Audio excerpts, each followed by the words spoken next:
La séquence mère du dimanche soir, donc sur France 3, avec deux éclairages. D'abord, la perplexité des scientifiques. Il y a 40 ans, on découvrait dans notre région une algue, la Caulerpa taxifolia. Et beaucoup de spécialistes nous disaient qu'elle allait empoisonner les autres variétés sous-marines. Eh bien, aujourd'hui, l'algue a quasiment disparu sans qu'on ait vraiment compris pourquoi. Véronique Varin avec Éric Jacquet. C'est par un tout petit bout comme celui-ci que tout a commencé en 84. Un brin de Caulerpa taxifolia échappé accidentellement du musée océanographique de Monaco. Le début d'une invasion effrayante. Ainsi, en moins de 10 ans, Taxifolia, capable de se cloner par bouturage, a recouvert 15 000 hectares. Au plus fort de la colonisation, l'algue tueuse immangeable semblait même mériter son surnom. En ce qui concerne les poissons, des recherches menées par l'IFREMER et le CNRS montrent que statistiquement, on commence à avoir une baisse dans le nombre de poissons dans les zones envahies. Pour les oursins, c'est beaucoup plus spectaculaire. Il y a un effondrement du nombre d'oursins dans les zones envahies. Différentes méthodes d'éradication sont testées par électrolyse en déversant du sel ou en faisant dévorer l'algue par une limace. La plus efficace restant l'extraction systématique. C'est comme cela que dans le parc national de Porquerolles, sur une zone très limitée, il n'y a plus un seul brin de taxifolia depuis 2012.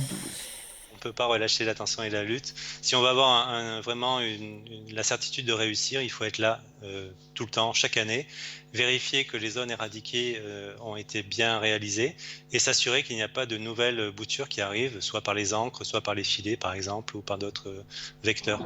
Mais coup de théâtre, il y a quelques années, l'expansion s'arrête. Non seulement Caulerpa taxifolia ne progresse plus, mais elle disparaît. Pour Olivier Moser, qui plonge dans les zones concernées depuis très longtemps, le constat est flagrant. Et elle a diminué, je dirais peut-être à 90%. Donc ça nous arrive de retrouver sur certains sites des petits spots comme ça, de Caulerpa un peu, voilà, mais rien à voir avec ce qu'on a connu il y a 10 ans en arrière, où là on a vu quelque chose nous envahir. Pourquoi Taxifolia a régressé? Cela reste un mystère. Le spécialiste mondial de cette algue, le professeur Ménez, émet 3 hypothèses. Une dégénérescence génétique, une attaque bactérienne et une dernière qu'il privilégie. Ce seraient des ondes qui proviendraient du Soleil suite aux explosions solaires, les sunspots. Voilà.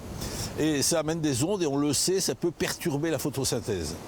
Et donc il se peut qu'il y ait des cycles assez longs d'ondes puissantes qui perturbent ces algues à tel point qu'elles ne poussent plus aussi vite qu'avant, qu'elles contiennent moins de toxines, que les poissons peuvent ensuite les manger.